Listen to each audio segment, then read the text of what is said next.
Rallying, be it at World Championship or British Championship level, is the ultimate test of the resilience of car and driver. The World Championship route covers snow and ice in Sweden, desert tracks on the Safari, dust and gravel on the Acropolis, the fast tarmac of Portugal and San Remo, and the forest tracks of the Thousand Lakes and Lombard RAC. The Shell Oil's British Championship is the classic combination of forest and tarmac that this year came down to a thrilling last round decider. This production features excerpts from the coverage of BHP as provided to BBC Television Sport and adds up to the comprehensive picture of the 1989 rallying year.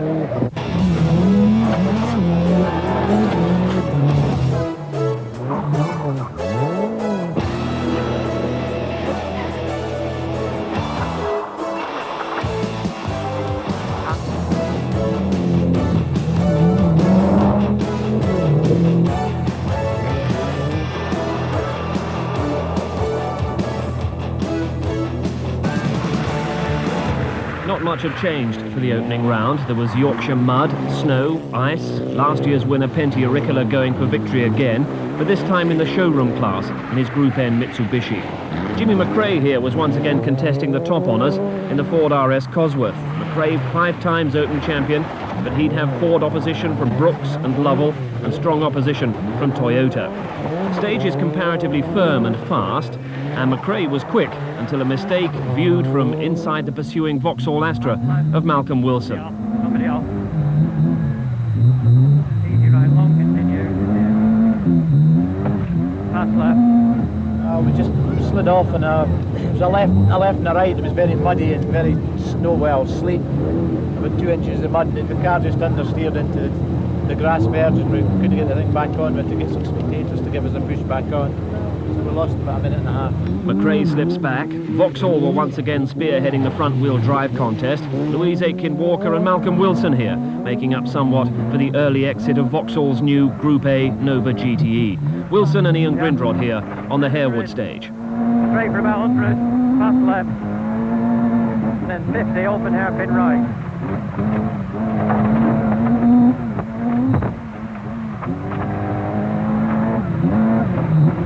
Malcolm Wilson appreciating early on that the cartel rally stages were better suited to the Fords, and indeed the Toyota Celica GT4 of David Llewellyn that found itself holding a comfortable lead over the Mazda of Torbjörn Edling. Sophisticated engineering on board the Toyota, and it's taken a while to make it reliable in rallying conditions, but Llewellyn seemed on course for a drama-free success.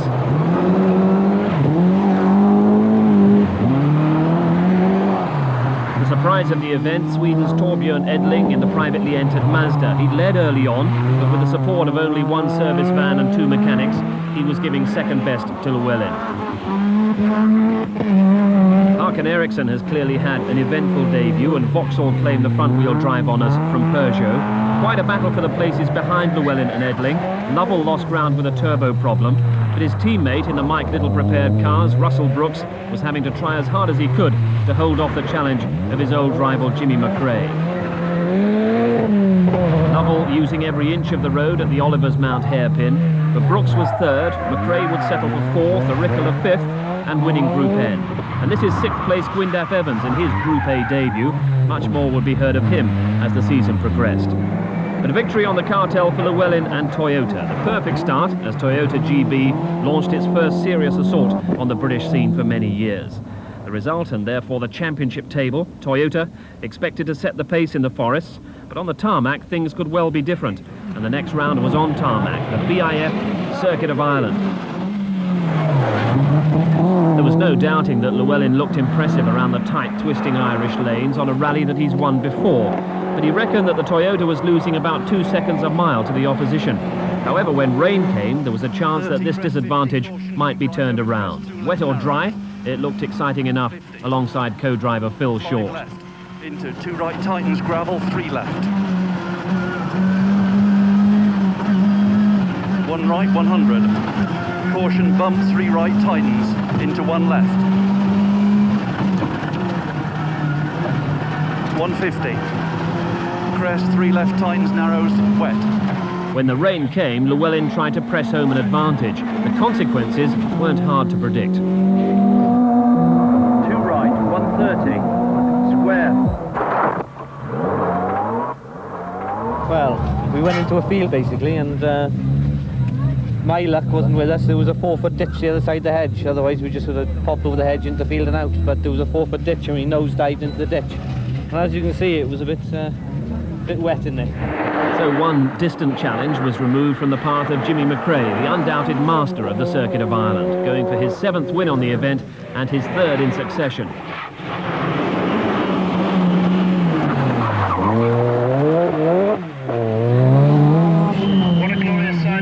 Things a little more ragged in the up to 2 litre category. A rare mistake here from Malcolm Wilson.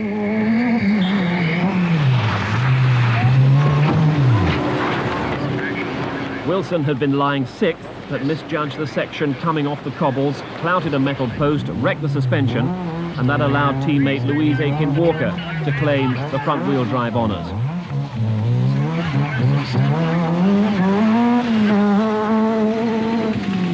Up front, a charging performance from Russell Brooks was making life very uncomfortable for Jimmy McRae. Indeed, Brooks was into the lead, and it was McRae who had to do the chasing. Pressure too from Brooks's teammate Mark Lovell, lying 3rd. 4th place Gwyndaf Evans, an eye-catching if inconsistent drive, but one that promised much. Austin McHale, with his local support, always tries to deliver on the Circuit of Ireland and rarely disappoints. Colin McRae, trying to emulate his father, was leading Group N, but punctured on the final stage, which handed another Group N success to Pentti Aurikkala, although he came close to throwing it away in the Mitsubishi Galant. And this is how that fine piece of control looked from inside the Mitsubishi. Whoops. Well held. Okay, 100. Class success for Louise Aiken-Walker and the 16-valve Vauxhall Astra. Strong challenge from Hakan Eriksson in the Peugeot finished when he was penalised 10 minutes for a wheel-changing infringement. But in the damp conditions, Jimmy McRae reclaimed the lead from the fighting Brooks for a 21-second victory, his 7th on the Circuit of Ireland. It also gave him the championship lead by 2 points from Russell Brooks. Fords all the way down to Aurikkala, the Mitsubishi leading Group N and well-placed overall. The contenders gather in Cardiff for round 3, the Fram Welsh International, just like old times, with McRae vying for the British Championship with Russell Brooks. David Llewellyn, though, was the man who carried the pressure and expectations. He's come close, but he's never won his home event. The mistakes on the Circuit of Ireland would hurt a lot more here, especially on the loose surfaces on which the Toyota is meant to thrive. In the Welsh Forest, it was Llewellyn who took the lead early on in a concerted attempt to dominate the opposition. Closest challenge from Brooks, and he was soon nearly a minute behind the flying Toyota, and that despite a completely trouble-free run on very fast stages.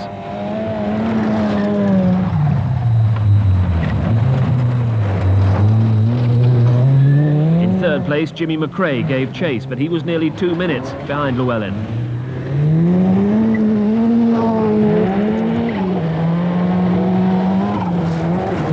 Then there was Mark Lovell, 5th early on, but then out of the rally when he abandoned the Ford Sierra Cosworth in a ditch.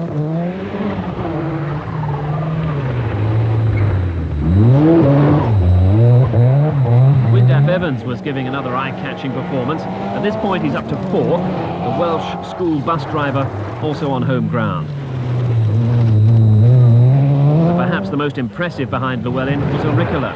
4-wheel drive, 4-wheel steering, showroom Mitsubishi, and in the top 6. And Pentti composed behind the wheel.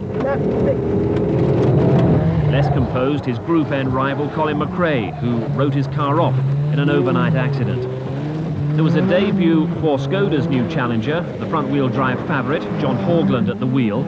But the Vauxhalls continue to be the class of the front-wheel drive field. Malcolm Wilson once again successful in the 2-litre class. Hakan Eriksson challenged in vain for Peugeot, but they were successful in the other classes via Chris Birkbeck and Simon Davison. But this was the victory that the home crowd wanted. David Llewellyn storming home for the first home victory on the Welsh International since 1966.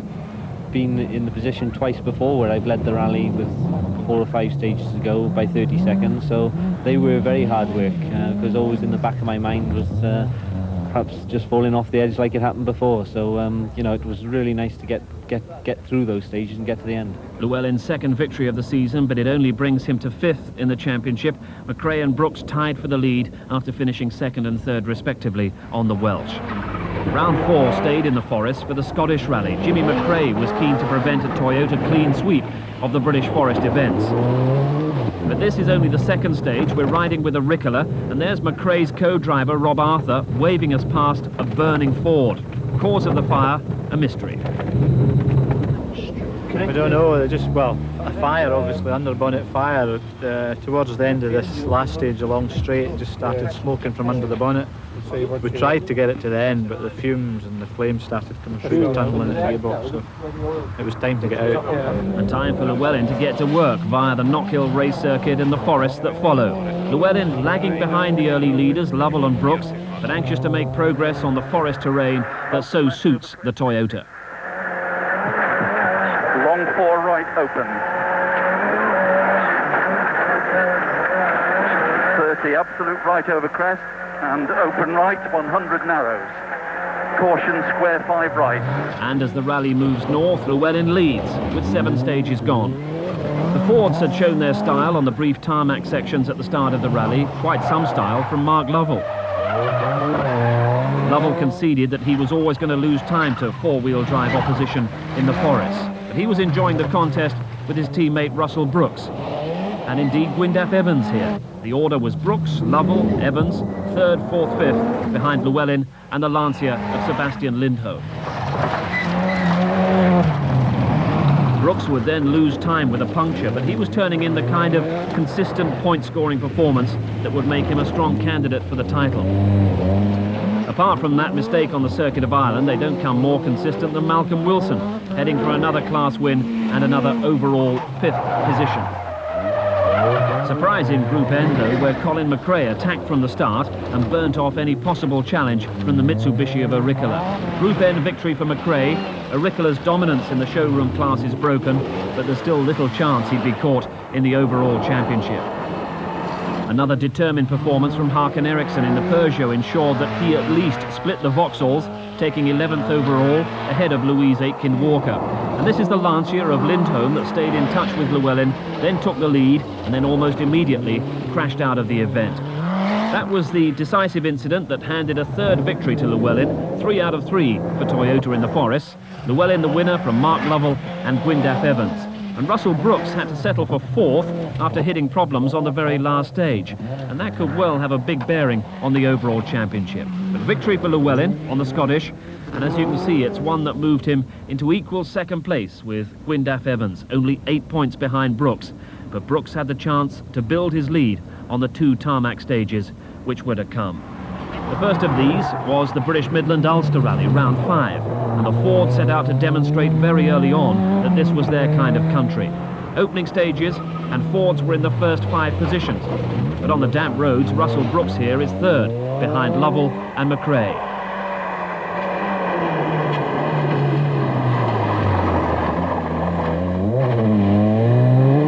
This is Lovell with co-driver Ronan Morgan, and Lovell had adopted his usual tactic of a very spirited attack right from the start.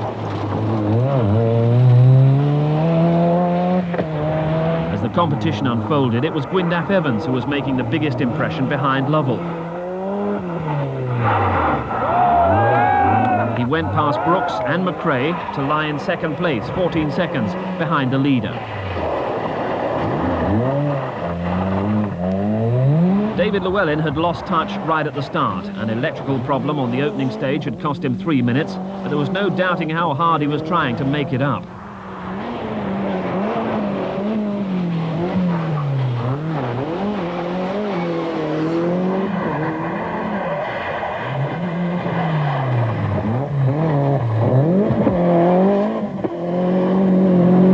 McRae, carrying a few dents and the #1 of the defending Open champion, was having to battle hard. A puncture delay and other mechanical problems wouldn't prevent him carrying on, though, for a top 5 placing. Always a popular side on the Ulster is Bertie Fisher. The rally uses his Ballina Mallard garage as a service point. Spectators helped him back on the stage after he'd gone off, and as a result Fisher is locked in a battle with the now charging Llewellyn for third and fourth. Behind BMW and Toyota, Peugeot and Vauxhall. Malcolm Wilson struggling this time because of a transmission seizure. So honours in the category go to Håkan Eriksson. Not only a class win for the Peugeot 309, but 6th overall. Unexpected class win also for the Skoda Favorit, going well in the hands of John Haugland. Up front though, gearbox failure for Lovell, turbo failure for Brooks, and Gwyndaf Evans gains his first international victory, a result that threw the climax to the championship wide open. Brooks by 5 from Evans and by 10 from Llewellyn.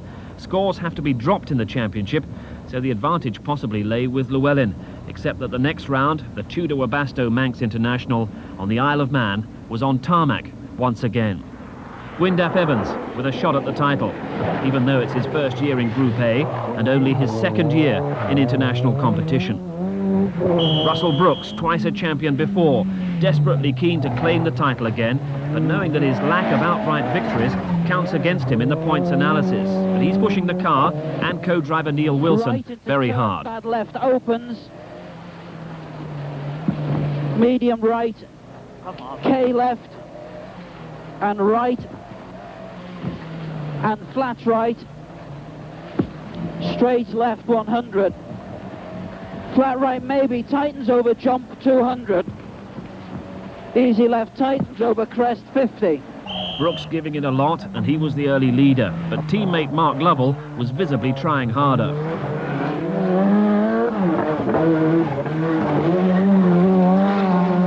Sartfield hairpin though, and Lovell is quick to react to the cameras.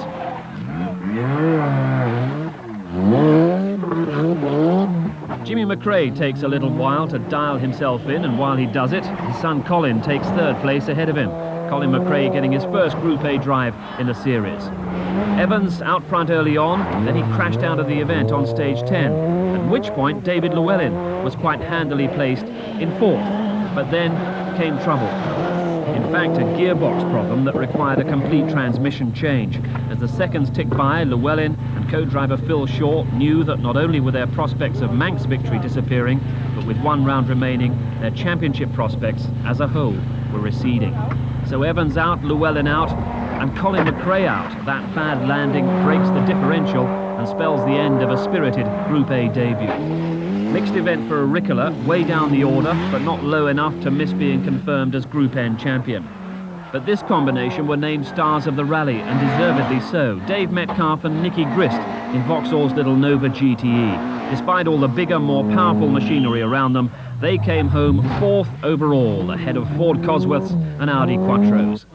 But while that was happening, Lovell had charged to the front with a splendidly aggressive drive, but his teammate Russell Brooks was the one with the championship chance. So, team orders.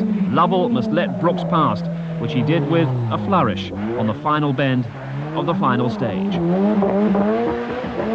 Not the first time Lovell has been the victim of team orders on this event, and he vents his anger on the camera crew.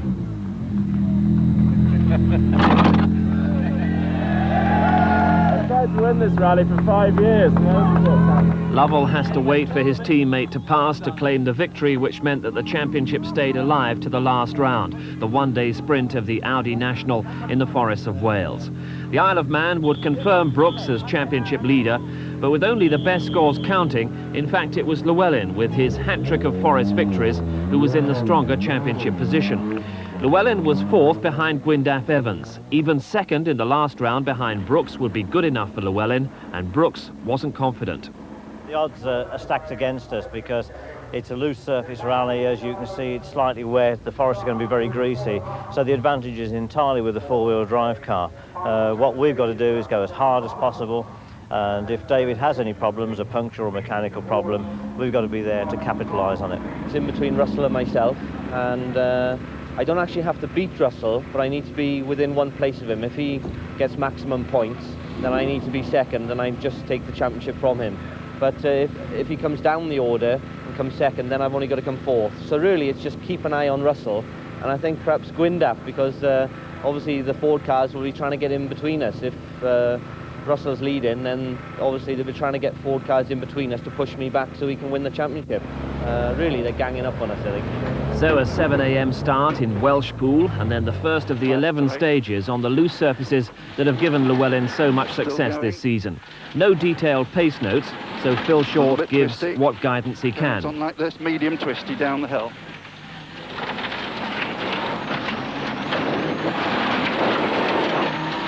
Still medium twisty. Tightens here.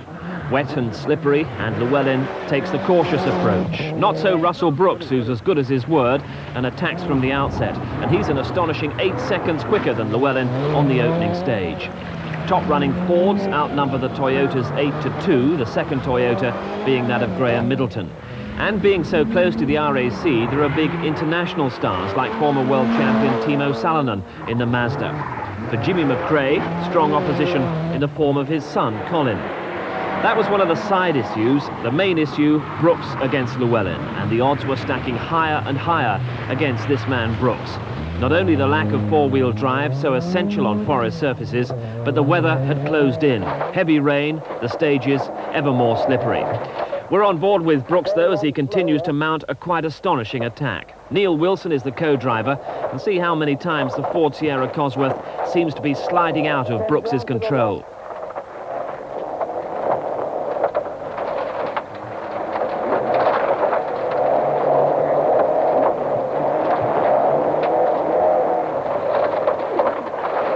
Tight to the right.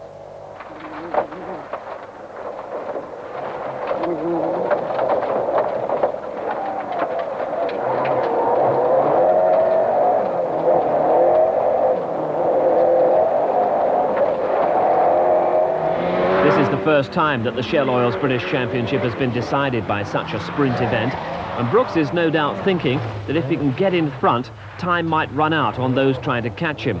However, if Brooks makes a mistake, there's very few stage miles to make up the deficit.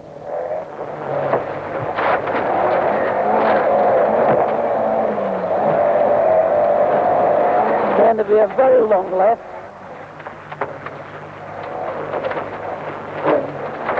There's lying water and everything. That was one point where Brooks, with his hand wrenched off the wheel, came close to losing the championship. At this pace, there'll be plenty more moments like that. Llewellyn, despite all his advantages of grip and traction, must have been amazed at the pace his rival was setting. But he lay second in front of Timo Salonen and wasn't going to be drawn into an ill-judged counter-attack.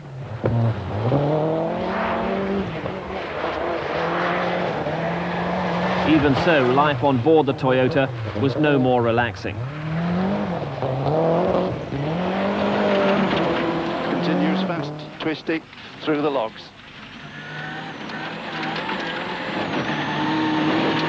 Still the same, fast, twisty. When you get the arrows, it's a hairpin left a bit early. Comes up a bit sharply. Here we go on the inside.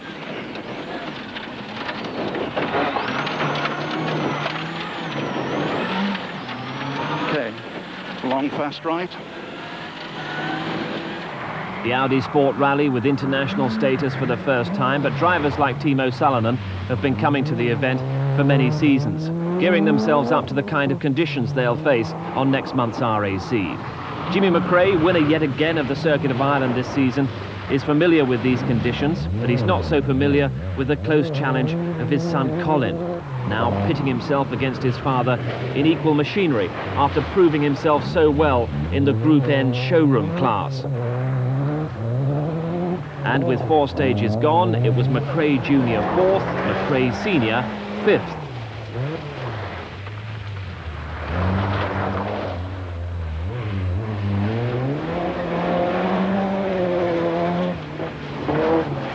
Family rivalry of a different kind existed between Brooks and his teammate here, Mark Lovell, so disappointed at being denied his deserved Manx victory. He was 6th after the opening 4 stages. Home event this for Gwyndaf Evans, 3rd in the championship after his excellent win in the Ulster Rally, but he's made a disappointing start. One of the stars of the Manx had been Dave Metcalfe in the little Vauxhall Nova GTE, and Metcalfe was with the front runners up in the top 10 once again. The leading Vauxhall's challenge was Malcolm Wilson in the Astra, although it wasn't a happy start for Wilson, losing the best part of a minute after a spin on the opening stage. However, Håkan Eriksson in the Peugeot wasn't able to take advantage in this class battle. He suffered gearbox problems, so too did Wilson's teammate Louise Aitken-Walker. In Group N, that Sanders showroom class, Pentti Ricola has already taken the title, and the conditions were perfectly suited to the four-wheel drive Mitsubishi, so Ricola in charge there. Up front, Brooks would like to have been in charge, but in fact he was just hanging on, hoping his luck lasted. After 4 stages, he had a 14-second lead over Llewellyn. This is stage 6, the treacherous and slippy Garthynog stage. Brooks doing his best to keep it all together, but his luck was about to run out. Tightening to the right.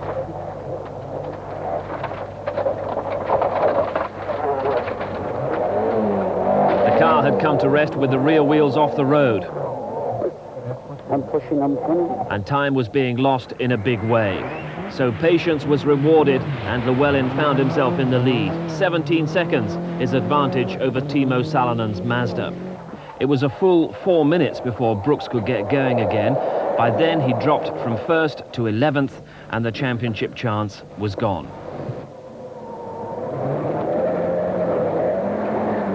A longer event, and there might have been a chance to remount a challenge, but only 5 stages were left, and that was no time for Brooks to make up the leeway.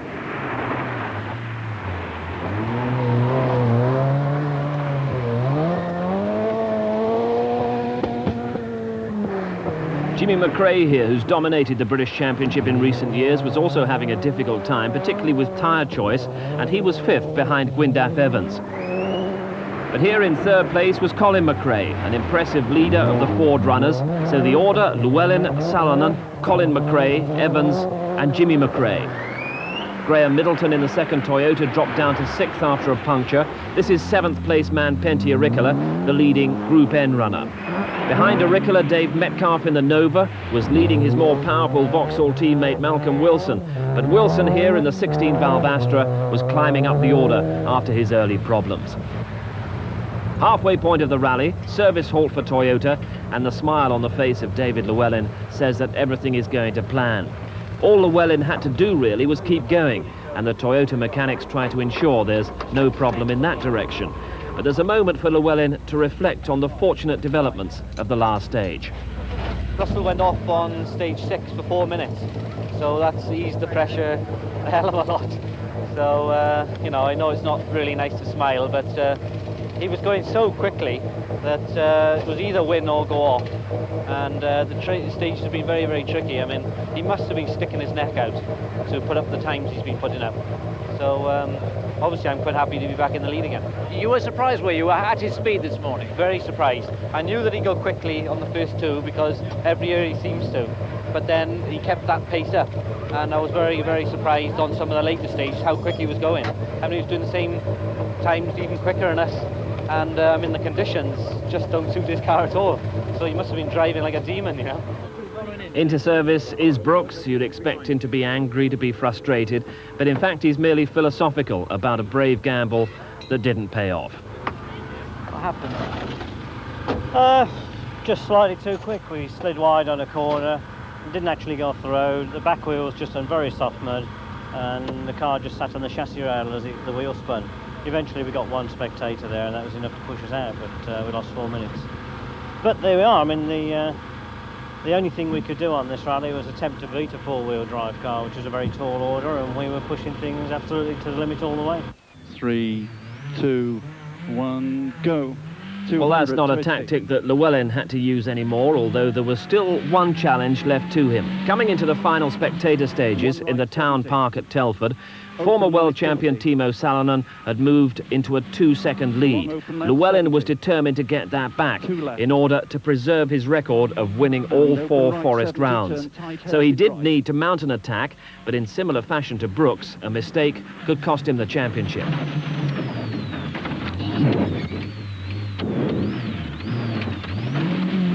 Thankfully, no damage resulted from that, just a loss of face, and Llewellyn was able to continue the charge that soon swallowed up Salonen's lead and a fair bit of the town park turf as well. Long crest into 2 left tightens into turn hairpin right. David Llewellyn and Phil Short en route to victory in the Audi International and victory in the 1989 Shell Oil's British Championship. Second place for Timo Salonen and Mazda, an impressive warm-up run for next month's far more testing Lombard RAC rally. Colin McRae got third, a notable victory over his experienced father. This is fourth place Gwyndaf Evans, almost 30 seconds ahead of Jimmy McRae in fifth. Sixth place and the second Toyota, that of the already crowned national rally champion Graham Middleton. Behind Middleton it was Pentti Aurikala in seventh, and then came the brave but the luckless Russell Brooks in eighth. He was ahead of Malcolm Wilson in the Astra, and there was another excellent top 10 finish from Dave Metcalf in the Little Nova.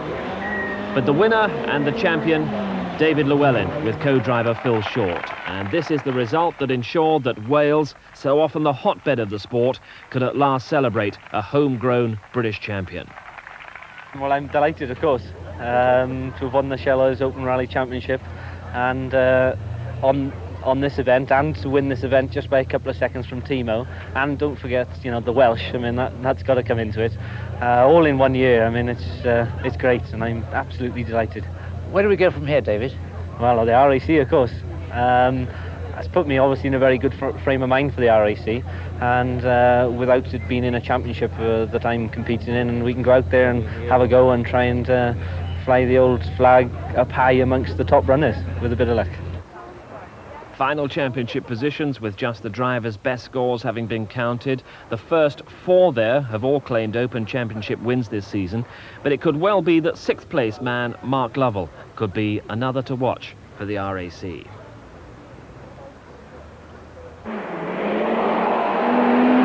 The continued prestige of the World Rally Championship was rather let down by its low-key opening on the snowy forest tracks of Sweden, the Swedish rally counting toward only the Drivers' Championship and not the manufacturers. So, just like the forthcoming Lombard RAC rally, the front-running Lancias were absent. It left a great opportunity for the flying Mazdas of Timo Salonen and Ingvar Carlsson, and they were into the lead early on. The Lancias in the field all privately entered and struggling to stay with the Mazdas, although they filled third, fourth and fifth places after the first leg. Toyota also had only a nominal commitment to the event, and the four-wheel drive Celica GTs of Kenneth Eriksson and Leif Achterhag were spectacular but off the pace. Despite appearances, it was mainly ice and gravel on the stage surface. That didn't suit Blomqvist in the Audi, and the 5-times winner was just hanging on to the top 10. Britain's Colin McRae was getting World Championship experience in Blomqvist's 1988 Sierra Cosworth, and he was going well. Vauxhall had Astras for Malcolm Wilson as well as Bjorn Johansson and Håkan Eriksson. Wilson would finish 13th, Johansson and Eriksson 9th and 10th. But it wasn't going to be the expected Mazda 1-2. Timo Salonen ploughed off the road during the second leg, handing victory to Ingvar Carlsson. A second World Championship success for Mazda and the first for Carlsson. So Lancia, despite distancing themselves from the event, were able to claim second place through Per Eklund with his British co-driver Dave Witter. Third, as conditions got progressively worse, Kenneth Eriksson in the Team Sweden Toyota. Running the rally in January was not a success. Packed snow, sheet ice, which gave no end of problems, some of which could be overcome. And indeed, Sig Olaf Wolfredson recovered from this to finish 8th. A result which certainly wasn't the shape of the championship to come. Off that caption, but worthy of mention, young Colin McRae, who brought the Ford home in 15th. At Monte Carlo, the entry of the world champions Lancia. Everything that's exciting about the sport, but also everything that's bad about the sport. The car's fast, the crowd control appalling. The damage to Alex Fiorio's car here, testament to an incident that injured 2 spectators. The next day, in what was more of a freak accident, the unfortunate Fiorio went off again. 2 spectators were killed. For the time being, it had a sobering effect on the crowds, and they watched the Toyotas of Kankkunen and Valdegaard try to match the leading Lancias of Biasion and Oriol.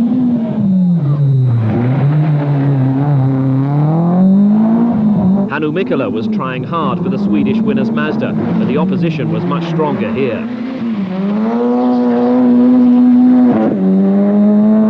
Sensation of the event, a man who starred on the Monte Carlo before, Ari Vatanen, bringing every ounce of power out of the Mitsubishi Galant and taking the car into a surprising third place. But here are the leaders, a class of their own. This is Mickey Biasion, just a few seconds ahead of Didier Auriol. Auriol tried to keep in touch, but Biasion was piling on the pressure, and a few puncture problems saw Auriol slipping behind. Moving ahead of Vatanen to complete a Lancia 1-2-3 was Bruno Sabi of France, and most of the cheers would be for the Frenchman as the rally reached its usual emotional climax on the Col de Turini.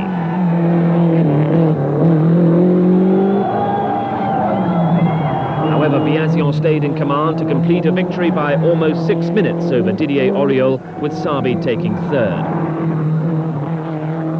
A crash had put an end to Vatanen's spectacular drive, so it was Hannu Mikkola in third for Mazda, and fourth for Toyota was Juha Kankkunen. But the Works Lanciers had shown their power. A 1-2-3 success. Biasion now tied after 2 rounds with Ingvar Carlsson of Mazda. And Mazda had chosen to miss the next round, the Portuguese rally. Mind you, Portugal was billed as a showdown between Lancia and Toyota, a showdown that Lancia won in quite overwhelming fashion.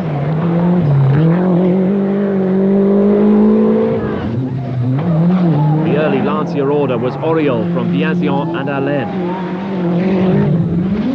Alex Florio in fourth was threatening to make it another emphatic Lancia clean sweep.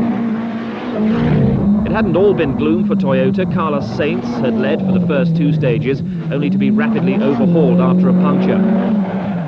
Juha Kankkunen went off the road and was unable to make up the 16 minutes lost. Bjorn Valdegaard went out with broken transmission. Sainz crashed out. The Toyotas could offer little resistance. There was only a distant challenge from the likes of Marc Duez in the BMW M3. Not liking the changeable conditions, Duez would finish 5th. Ahead of him, a somewhat neater drive from George Fisher in the Audi 200 Quattro would be rewarded with 4th. None of which could prevent another Lancia 1-2-3 for the second World Championship rally in succession. Victory once again to Mickey Biasion, who was showing the style that had given him the world title the previous season. Lancias were in the top 4 places at one point, 9 of them in the top 12. But that was spoiled when Didier Auriol here went out with a broken clutch. And that allowed Marco Allen up to 2nd place in his first event of the year. But last season's RAC winner wasn't without his problems. The driver's door here heavily dented after a collision with a tree, which nearly put him out. 3rd place in Portugal went to Alex Fiorio. 7 deltas in the top 10, Lancia claiming their 49th World Championship victory in overwhelming style. And Biasion's 2nd successive win gave him the clear leadership of the Drivers' Championship with 3 rounds gone. The Lancias were quick, but were they reliable? The next round would be sure to establish that. The Safari Rally on the rutted, muddy East African tracks. Starting and finishing in Nairobi, 4,500 kilometers, the cars taking on a more workmanlike appearance compared to the streamlined machines on the first 3 rounds. And there were 3 Delta Integrales for Biasion, Fiorio and Jorge Recalde. This is Fiorio on his East African debut, but the early leader was Recalde from Biasion. The challenge would come not from Toyota but from Nissan, always strong on the event, and the Kenyan Mike Kirkland would eventually claim 2nd.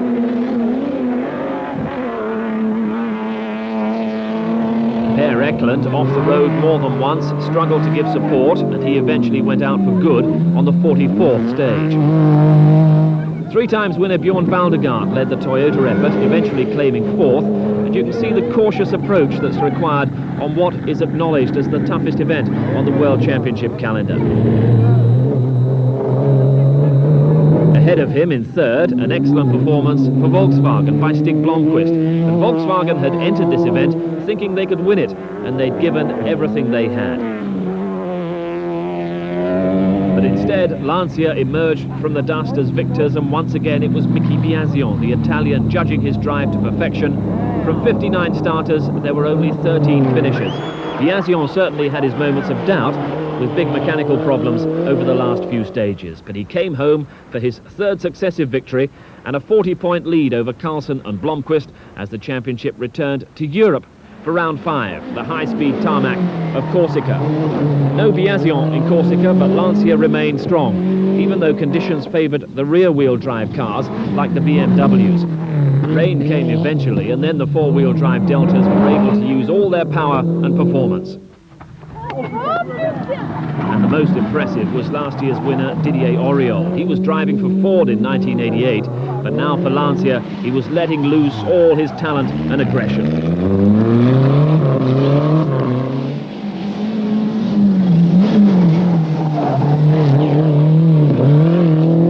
Sabi was one of the less happy Lancia drivers. A misfiring engine left him out of contention, while Auriol built his lead out front. Toyota often get the chance to lead a rally early on, but even that was denied them in Corsica. But at least Kankkunen kept going to claim third place. That was third behind the rear-wheel drive BMW M3 of Francois Chatriot, the closest challenger to the winner, Didier Auriol. BMWs prepared by the British ProDrive team, previous winners of the event, and they brought home Chatriot second, Beguin 5th and Duez 6th.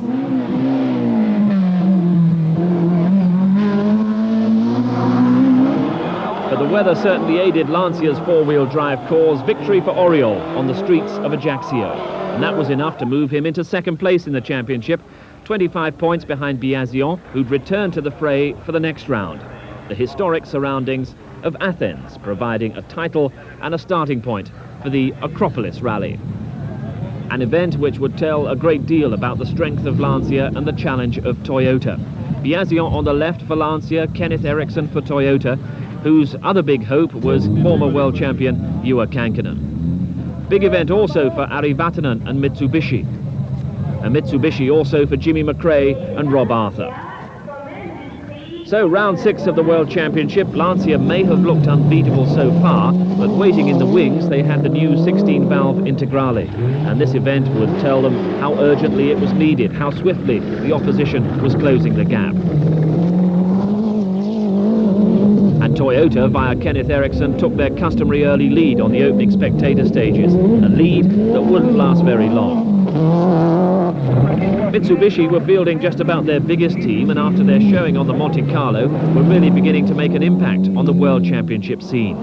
But the story was Lancia again. Didier Auriol had been out front and then dropped back after colliding with a rock on some of the roughest stages that the World Championship encounters. And that enabled Mickey Biasion to hit the front once again to claim his 4th win on his 4th event of the season. Auriol fought back to second ahead of Fiorio in third. Once again, a Lancia 1-2-3. Kankkunen had made a fight of it, really battling Fiorio hard, but then he went out with suspension failure. So too did his well-placed teammate Carlos Sainz. Early leader Kenneth Eriksson went out on stage 12. All in all, a rally that Toyota would want to forget. But it was a very promising event for the Mitsubishi Galant. Vatanen, running in the top 3 for a while, was competitive with the Lancias. Oil loss forced him out on the 22nd stage, but Jimmy McRae kept going for an excellent 4th place in what was a one-off drive with the team. He lost a little time with suspension problems and the loss of turbo boost, but he got the car through to a very good finish. But Biasion stretches his lead to 30 points, and he looked uncatchable at the halfway point of the World Championship season. Entering the second half of the World Rally Championship season, one issue was decided. Lancia were once again champion manufacturers. They'd won every rally the Works team had entered. After 8 rounds, Mickey Biasion's dominant lead remained at 30 points, even though he hadn't competed in Argentina, a rally which was won by Michael Eriksson, once again for Lancia. And that brought the field to one of the most famous events on the World Championship calendar, the Thousand Lakes Rally in Finland, quite similar in character to the forthcoming Lombard RAC, always fast, always very closely fought. Among the manufacturers, it was Japan against Italy. Toyota, Mazda and Mitsubishi ranged against Lancia. And Mitsubishi had new cars and a new driver. Vatanen paired with the Argentina winner, Michael Eriksson. I'm very hopeful for this rally. I have a good feeling for the new Mitsubishi, and Well, I can't tell you so much more. Its handle is very predictable because it's big and slightly heavy, but the good side of that is that it's very stable and doesn't make any nasty moves suddenly. I don't think it's fair to compare the cars. All I can say is I have a good feeling for the new car here now.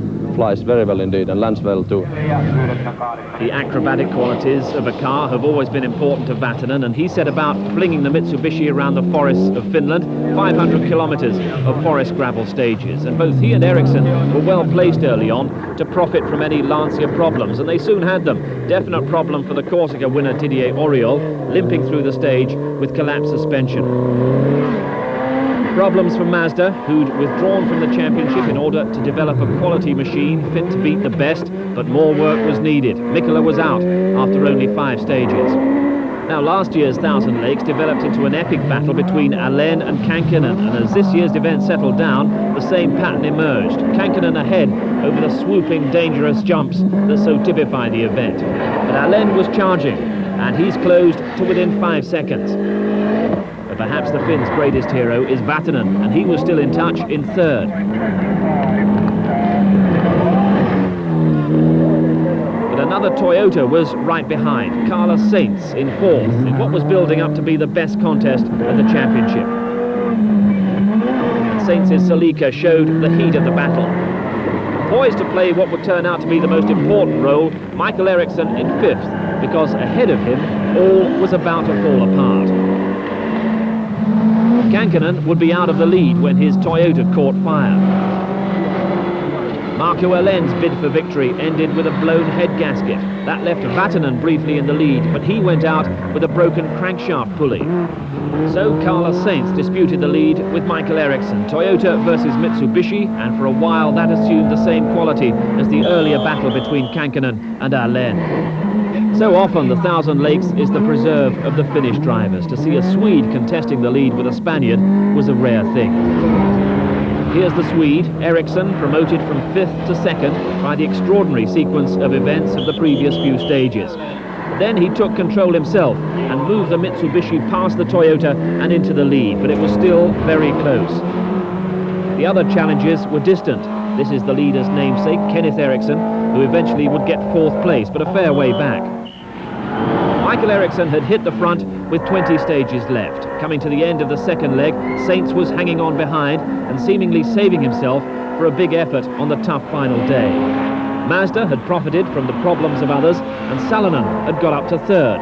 And another Mazda driver, Michael Sundström, had tucked into 4th. But out front, it was Mitsubishi from Toyota. And struggling was the World Championship leader Mickey Biasion in 7th, hampered by turbo problems.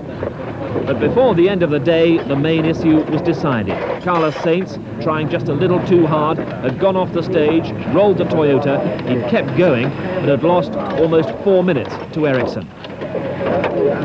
We roll. We missed 1 second gear event, and we have very bad luck because we roll. And after we have a puncture, and we couldn't take off the spare tire because we hit, and just we lost about 4 minutes. A dozen stages left, completed in relatively untroubled fashion by Michael Ericsson for Mitsubishi's first World Championship success and Ericsson's 2nd successive World Championship victory. The Lancia stranglehold broken. 2nd place for Mazda, Timo Salonen. Carlos Sainz with a Toyota, still flapping bodywork, but he recovered to take 3rd. And the next significant finisher was the 6th place man and World Championship leader, Mickey Biasion. A modest entry then headed down under for the inaugural Australian rally, won by Toyota with Juha Kankkunen. That had no great effect on the World Championship table as the competition headed for the Rally d'Italia, or San Remo, as it's better known. There, attention was focused not only on Biasion clinching what seemed to be an inevitable world title, but also on the competition debut of the newly liveried 16-valve Delta Integralis. A car apiece for Biasion and his teammate Didier Auriol. But for Auriol, it was a painful and almost fatal debut.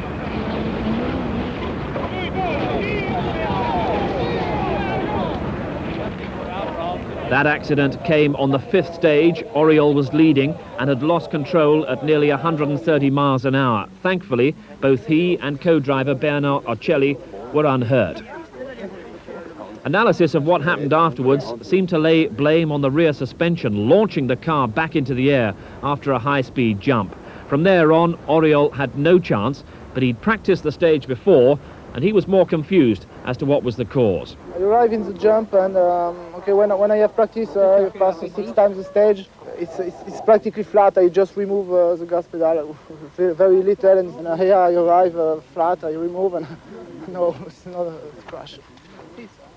But okay, it's mistake, but never I have things that I can do that here, because in practice it's all right, and it's all right. Very bad luck today. Okay. For Oriol, the event was over. For others, it was just warming up. Lancia led, but in the shape of Alex Fiorio, the son of the Ferrari motorsport boss, had taken the lead from Biasion on the 6th stage.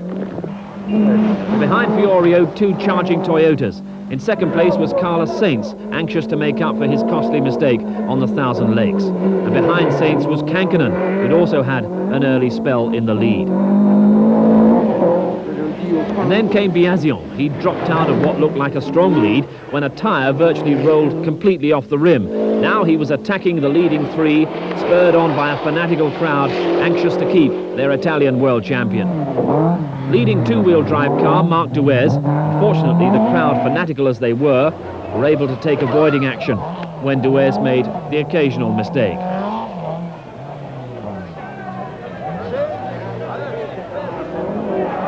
Alex Fiorio, second so often in World Championship rallies, looks comfortable out in front.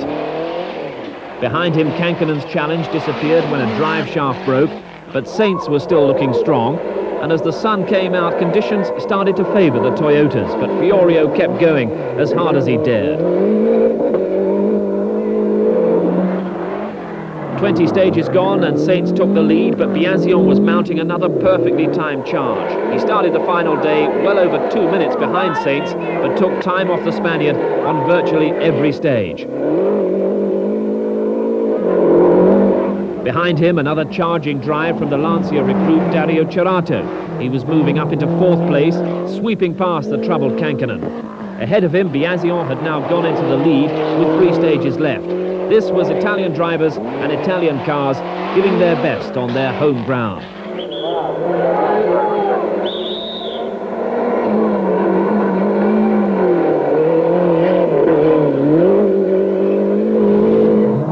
A demoralised Sainz saw possible victory turn into 3rd place as Fiorio got past him into 2nd. And Kankkunen, with a catalogue of problems, was hanging on to 4th.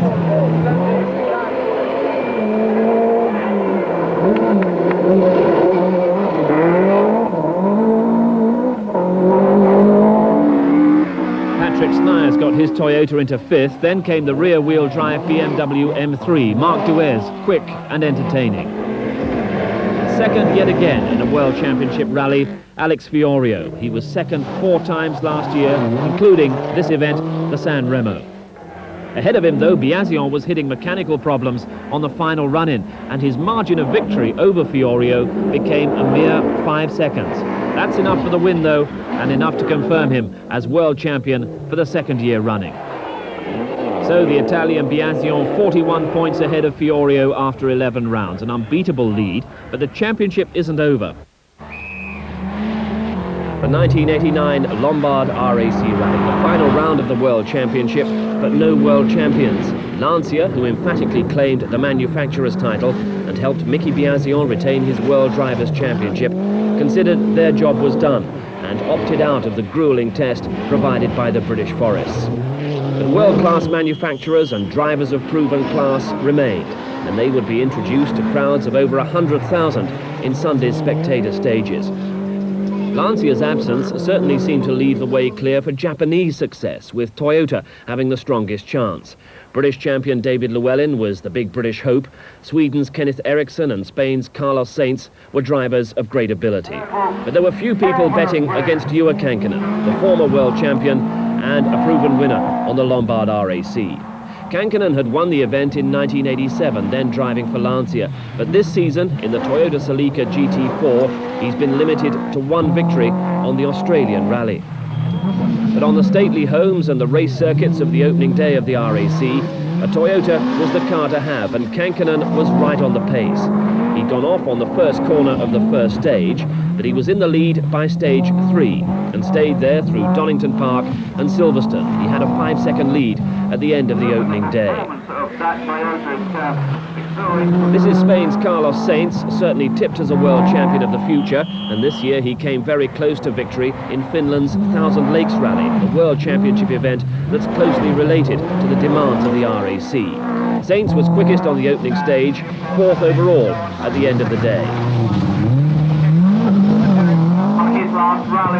Kenneth Eriksson recovered well from leaving the handbrake on for the first stage, not quite as bad as last year when he was the rally's first retirement, going out on that opening stage with a broken camshaft belt. Good first day, and he'd finish it in 2nd place. There was a feeling all through the day that the Toyota drivers were trying just a little harder than is usual on the opening day, but cutting the corners around the straw bales of Donington is less hazardous than it would be in the forests in the days to come.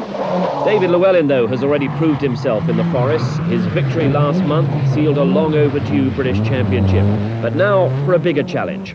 With the season we've had, you know, winning the Shell Owners British Open title and getting that behind me, obviously I'm in the right frame of mind for the job, and you know, the Toyota has proved very, very good on the British forest this year, and you know, it's the same forest, well, mostly the same forest we're using on this event, so you know, we're hoping that we can do the job and have a bit of fun at the same time. Sometimes in the past, Llewellyn has appeared to be a little burdened by the constant high expectations, but he rose to the occasion on this first day, 3rd place overall, despite a costly puncture at Chatsworth.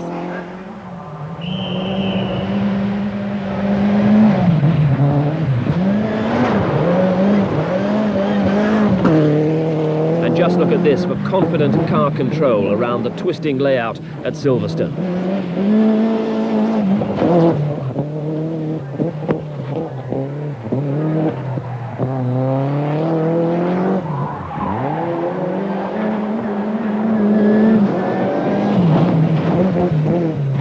End of the first day, there will be Toyotas in the first 4 places. So where was the challenge coming from? Well, possibly from Mitsubishi with the turbocharged 4-wheel drive, 4-wheel steering Galant. We know all about Pentti Aurikkala from the British Championship. He was getting his first chance in the Group A car, teammate to Ari Vatanen. Vatanen won the 84 RAC in the Peugeot, the car in which he later had the accident which nearly cost him his life.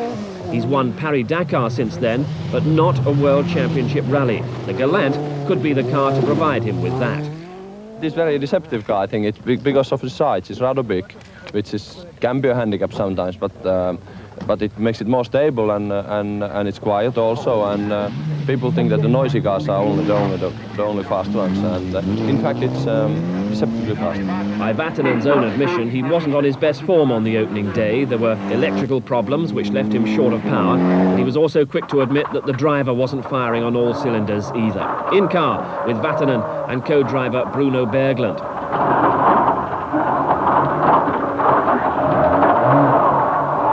Slippery hairpin left, 100, left and hairpin right. The mist was no more than an irritation on the first day. Within 24 hours, though, it would be a bigger problem. This is Vatanen at Donington Park. 20.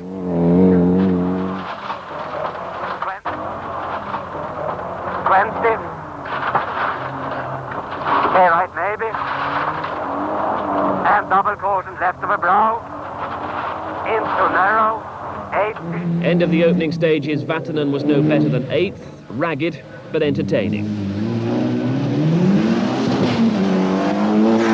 Pentti Aurikkala had been given his one-off Group A drive by Mitsubishi as acknowledgement of his fine performance in gaining the Group N title for the manufacturer on the British Championship. He declared himself genuinely excited by the greater power and performance. He's an experienced driver, but with little World Championship involvement outside this event in recent years. He finished 4th in a privately entered Lancia last year, and if he can get to grips with the Galant, he could be a genuine contender. But Aurikkala would be 5th at the end of the day.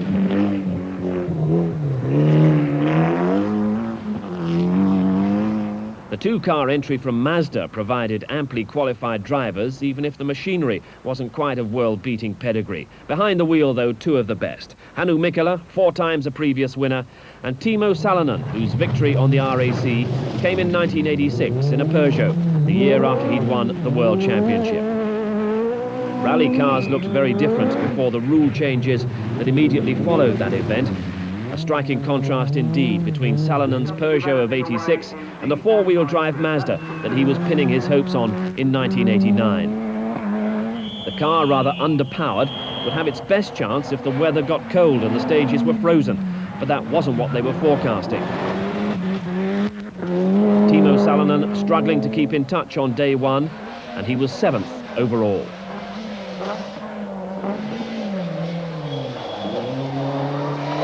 Salonen's Mazda teammate, Hannu Mikkola, the last of his 4 RAC victories was in the Audi Quattro in 1982. No one has bettered his record on the event. And one thing in Mikkola's favour for the RAC, he was reunited with his longtime co-driver Arne Hertz, the man who'd sat alongside him through all his successes on the event. It looked a stiff task for Mikkola, but remember last year when he was leading into the final morning only to make a mistake when blinded by the sun and he went out of the event. Mikkola, definitely a man who could get into a winning position. At end of day one, he was 10th.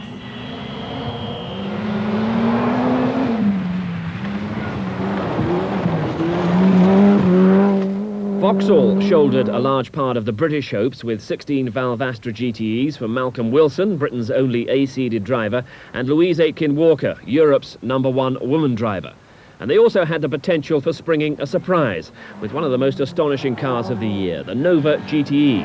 On the Isle of Man, in the hands of Dave Metcalfe, it came in 4th overall, a car that could maybe achieve something more than just a class win. But the Astras would be the front runners, Wilson usually the quickest of the Vauxhall drivers, but not by much.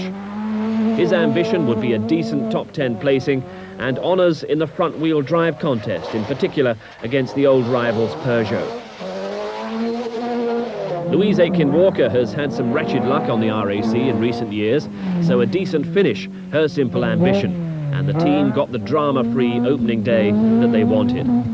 Other British hopes were mainly driving Fords. The McRae family were united under the RED team banner.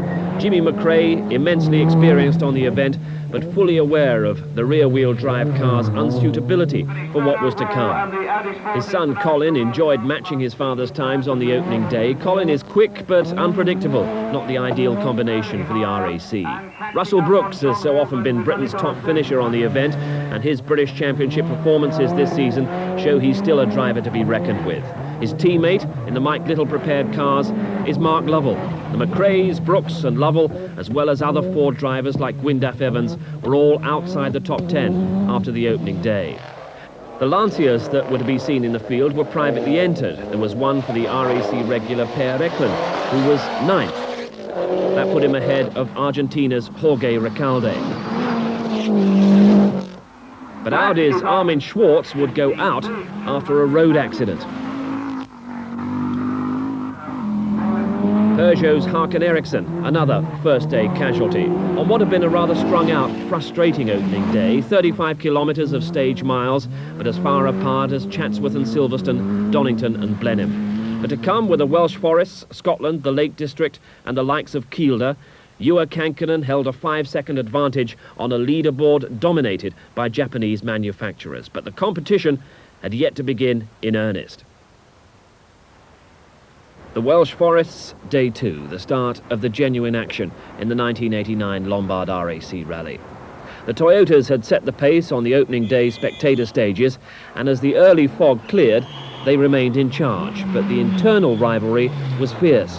Kankkunen led, but was hounded first by Kenneth Eriksson and then by Carlos Sainz. This is Sainz. Early in the day, he watched Kankkunen and Eriksson swap the top spot. Toward the end of the day, he'd be out front, getting overhauled by Kankkunen. It was quite a battle, and Toyota, so desperate for World Championship success, were already considering the possibility of team orders. But they wouldn't get too confident. Problems for David Llewellyn would remind them how fragile such domination can be. fifth stage of the day, and Llewellyn, the strongest British hope for years, suffered turbo failure and dropped to 77th place. Effectively, his challenge was over. But those were problems for Toyota GB. Toyota Europe were going strong. Kenneth Eriksson surprised a lot of people with his pace. He certainly surprised Kankkunen early on. Mitsubishi continued to offer the strongest challenge to Toyota, but the surprise there was that it was Auricola as much as Vatanen putting the pressure on, most of the time at least. Two fastest times for Penty during the day, and he would finish it fourth behind Kankkunen, Sainz and Eriksson. After a lackluster first day, Ari Vatanen was finding his rhythm. 4 fastest stage times during the course of this second day. This was more the style of the 1984 Lombard RAC winner. Vatanen going well, but the day had started badly, with a loose nut finding its way into the turbo system of the Mitsubishi. The unit failed, and Vatanen struggled for 3 long stages. But now he was making up for it, and would finish the day well placed in 5th.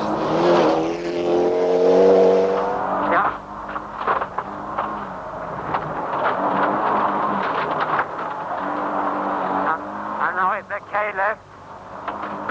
Now about here.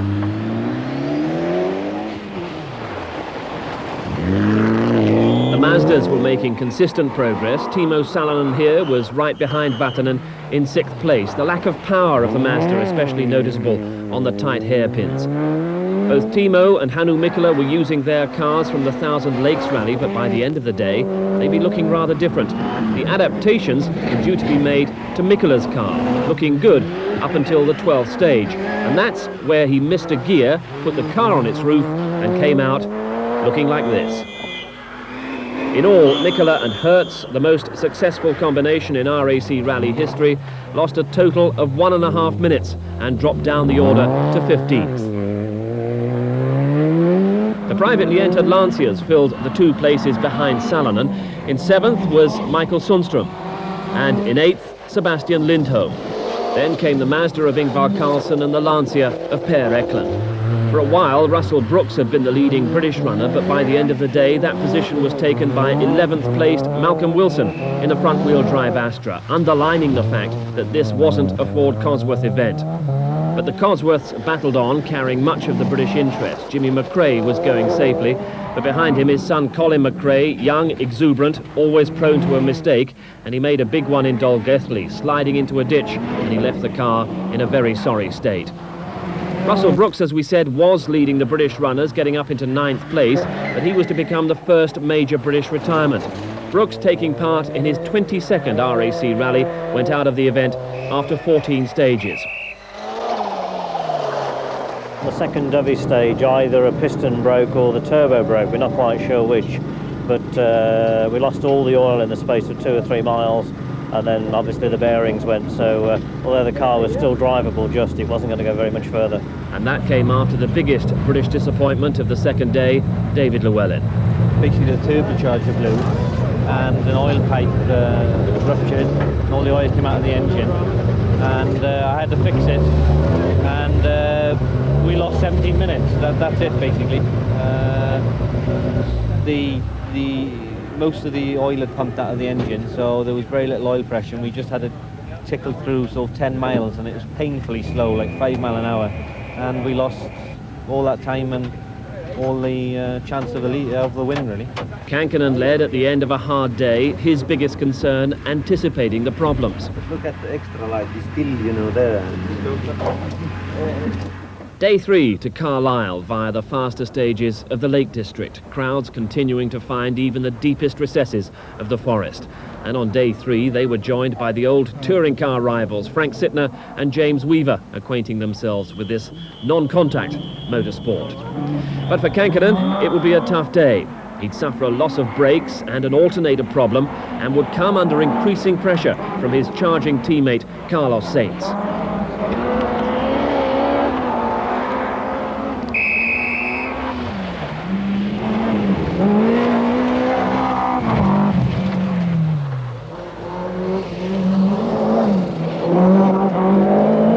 Sainz had finished the second day just 19 seconds behind Kankkunen, and he beat Kankkunen on 3 of the first 7 stages of this third day and matched him on 2 more. Kenneth Eriksson also was still in touch. He was 29 seconds off Kankkunen's lead after 2 days, and then he got fastest times on the first 2 stages of day 3. Toyotas still seemed to be in control. And because of that, no one seemed to be taking the confident early challenge of Pentti Riikola too seriously, but he was driving hard and driving well in the Mitsubishi, waiting for any problem from those in front, and before the day was out, he'd get his reward. Before that, though, would come a mistake from his teammate, a mistake that virtually ended Vatanen's challenge. Fortunately for Vatanen, he finished the right way up, shaken, but only about 30 seconds lost at this point, but the handling of the car would be drastically affected. This is why it's always a gamble to try and cut corners. Vatanen launched by a tree root, and out of the smashed windows goes all Bruno Berglund's maps and service schedules. But rally spectators are a generous lot, and while Vatanen got on his way, they collected up all the paperwork and returned it to the crew that evening in Carlisle. But the Mitsubishi Galant was now very second-hand. He was losing more time with the obvious handling problems and had dropped behind Salonen and Sundström. David Llewellyn still in the rally, but 34th. He comes to the same corner that Vatanen got so wrong. And he makes the same mistake. Saves it from the roll, but the drive shaft is broken, the chassis bent, Llewellyn is out. Very soon the brake problems would catch up with Kankkunen, Saints would lead, and Riikola here would go second.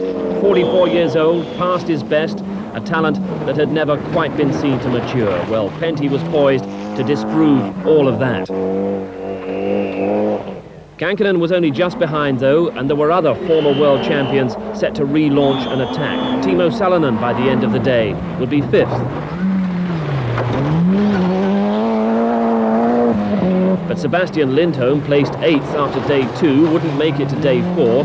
As evening fell, he went off, becoming a victim of Kielder. Thus, by the end of day 3, Per Eklund would be the top-running Lancia privateer, lying 8th. Eklund, with his aggressive, committed style, he's been rallying for 25 years, was 4th on the RAC in 1985, and always a popular visitor to the British forests. But one of the star drivers and star cars of the day was Malcolm Wilson in the 16-valve Astra GTE. Definitely the right conditions for the front-wheel drive Astra. Wilson would be 10th at the end of a day in which he was consistently matching the pace of the more powerful entrants around him. The British Ford drivers in Wilson's wake, Jimmy McRae, 38 seconds back at the end of the day. And in 13th place, behind Hannu Mikkola, Gwyndaf Evans. And through Drysdale, Evans commented that he'd never driven such a challenging stage, nor had he driven in front of such large and enthusiastic crowds. Crowds enjoy seeing spectacular attacking driving. Mark Lovell usually provides that, but he was back in 16th. And Lovell's missing rear window was an illustration of a quite adventurous day.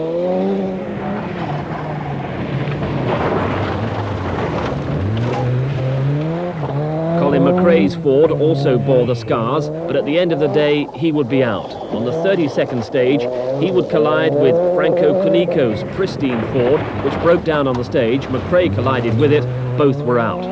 Still flying, Dave Metcalf's Nova. It looked fast, and there were unlikely rumours that Metcalf had scored a fastest stage time. Everybody keeps saying that we've got the fastest on that one, but I think we'll have to wait till that's confirmed more than anything. I think we have the class lead quite comfortably, but we're just trying to get a good overall position more than anything. So we're just going hard all the time, just to keep everybody who's behind us, who's trying to make advances on the little Nova behind. The day would merge into the night in Kielder Forest, where Toyota's confidence was shaken by the loss of Kankkunen's lead and the growing pressure of Riikola on Saints. It was clear that a Japanese manufacturer was going to win the Lombard RAC for the first time, but it wasn't clear where this valuable prize was going to go, Mitsubishi or Toyota.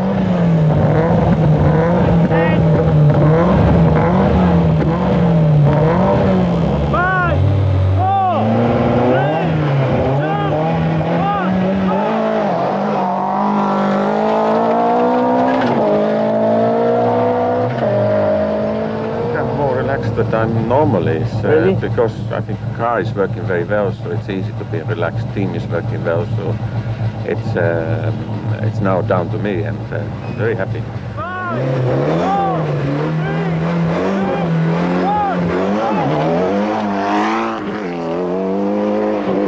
Those were the front runners, but the battered Vatanen couldn't expect any sympathy from an old rival like Timo Salonen. Ask what happened, how car is so bad looking? It's like your car normally, Timo. No, I never see so bad car. I just cut the corner, Timo. I should not cut the corners. I learned it from you. And there was a tree stump in the grass, and that's it. I think so. Back to driving school, I think so.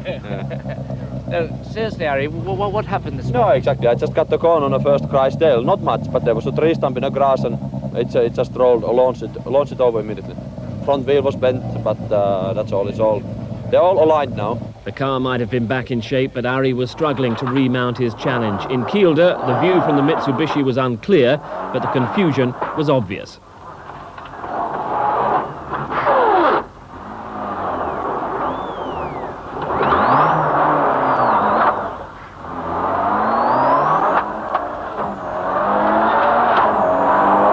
Vatanen back in 7th place, but his teammate had split the Toyotas with 2 days left. Ricola 30 seconds ahead of Kankkunen, a minute 36 behind the leader, Carlos Sainz.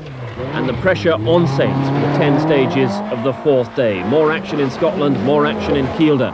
He'd never been in such a position before, he'd never won a World Championship rally, and behind, Ricola was getting faster and faster. In fact, Ricola was fastest on 9 of the day's 10 stages, an astonishing performance that cut Sainz's lead to just 31 seconds. Toyota had hoped that behind him Kankkunen could put on the pressure, but he went off as soon as he tried to attack. So when the day finished, Sainz was still ahead, but Toyota spirits were gloomy. They couldn't see a way of fending off the charging Ricola, and Sainz certainly wasn't wearing the expression of a man poised for a famous victory. By contrast, the rally art mechanics around the Mitsubishi were buzzing, and their man was confident for the final day. It shouldn't be any problem tomorrow unless Toyota finds something special. Our car is working very well, and I know some of the Yorkshire stages quite well, and I don't think Carlos knows them so well, so it should be okay. So the last act in the Yorkshire forests. Sainz desperately defending his 31-second lead, and Toyota had drafted in Phil Short, David Llewellyn's co-driver, to help with maps and try and give Sainz every chance on this decisive day. But Ricola maintained the attack, and the gap was down to 22 seconds. A battle to the end in front of huge crowds, considering that many of these forest spectators have to walk 2 or 3 miles from the nearest car parking.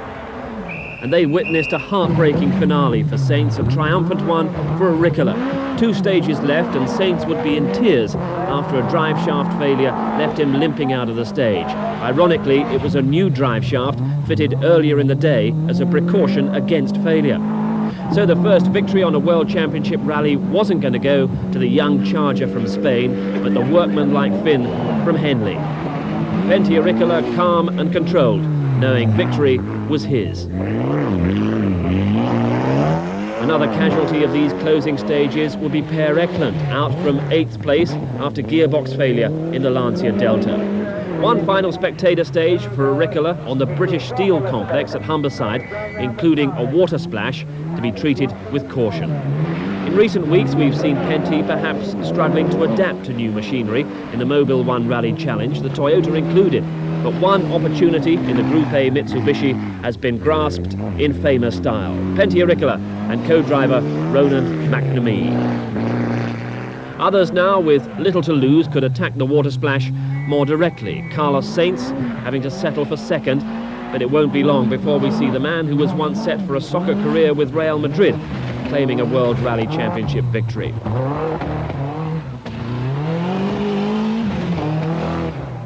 Ewa Kankkunen barely lifting off, not sparing the spectators at the water splash. But 3rd place for the man who seemed to have the rally in his grasp in the first 2 days. And 4th place here for Kenneth Eriksson. And Ari Vatanen, many people's favourite for victory if the Toyotas failed, but he'd had his adventures and no one was happier than Ari to see victory go to an old rival and near neighbour in Berkshire, Pentti Ricola.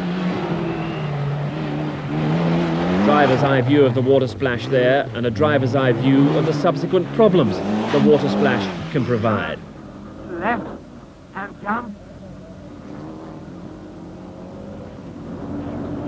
Most spectacular on this final fling for the drivers, Timo Salonen. He came sixth behind Vatanen and Eriksson.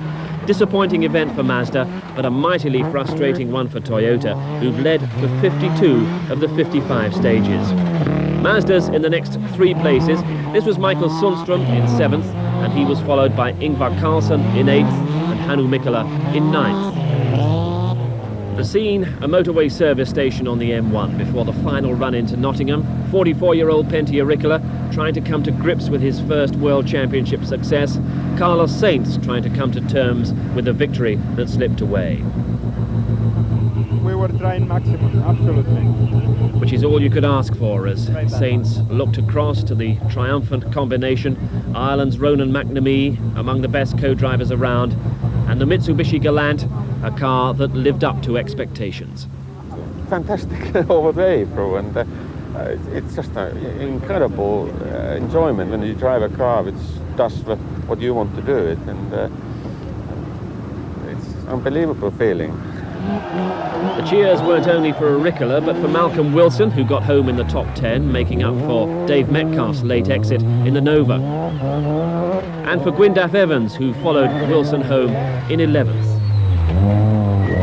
That's how the two-wheel drive battle resolved itself, the front-wheel drive Astra giving Wilson what was an unexpected best British finish. I didn't think before the start that it would have been possible to actually be the first two-wheel drive car, but I think as per usual, the whole team and the Astras just performed impeccably, just like it has done on the previous World Championship events this year.